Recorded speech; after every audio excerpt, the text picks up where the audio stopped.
Hi, I'm Rebecca Brayton for WatchMojo.com, and I'm here at Babar Books to speak with the owner, Maya Monroe Byers, about how Harry Potter affects independent booksellers.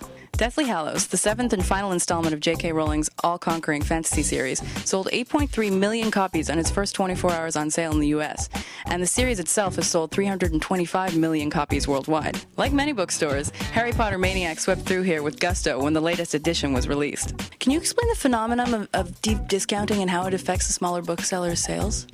What they do is, I don't know why, because everyone could sell it at full price, is they sell it often below what the small retailer pays for the book.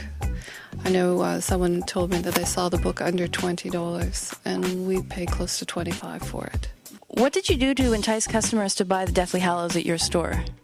Well, first, we've always had a party since the fourth book. And it was the last book. We wanted to just have a real bang-up party and make it a real celebration for people, which you won't get if you buy it on the internet. There's no party involved. You sit at home and wait for the book. And the other thing we did was we offered a $15 gift certificate. When the person purchased the book, we gave them a gift certificate, along with bookmarks and posters and other things the publisher gave us. Why do you think that most people would choose a smaller bookseller as opposed to a big box store? I'm not sure that most people would, but the people that we were aiming at were people who were loyal customers, hence giving them a gift certificate to bring them back. Somebody who was looking for just the lowest price is not going to come into a bookstore, and we're a specialty store, we're a children's bookstore, so it's a very specific market. Do you think there was anything J.K. Rowling or her publishers could have done to entice people to buy this book at a smaller bookseller store? Maybe for the first 24 hours, have it only in independent bookstores, and then, send it out to the Walmarts, the big box stores afterwards. Nobody was listening to that. I mean, they wanted to sell their multi-million copies to the chains or the internet stores. Why do people say that blockbuster books like Harry Potter and the Deathly Hallows are going to be the end of the independent bookstore? I don't think they are.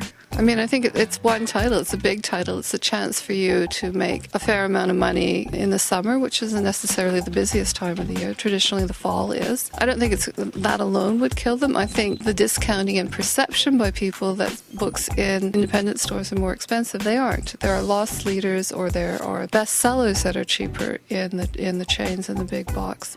But most of the backlist, which is what we sell the most of, is the same price everywhere. As for Harry Potter, would you say that the series is good for business? It was good for us in that we, being an independent bookseller and having a sort of track history of celebrating the book's publishing date with parties, we got an awful lot of free publicity, which is priceless. Some people ask, why is this book so popular? Does the series live up to the hype for you? I don't have an answer to that question. I don't think anybody does otherwise. I don't think it's a formula that people are trying to replicate, but it was just very unique. And the thing is that it wasn't hype that got it going. It was word of mouth. It was kids, because the first print runs were very small, and then children got excited about it, and then eventually the press and everyone else jumped on the bandwagon. But it was children and small independent booksellers that really launched the series. Thank you very much. Thank you.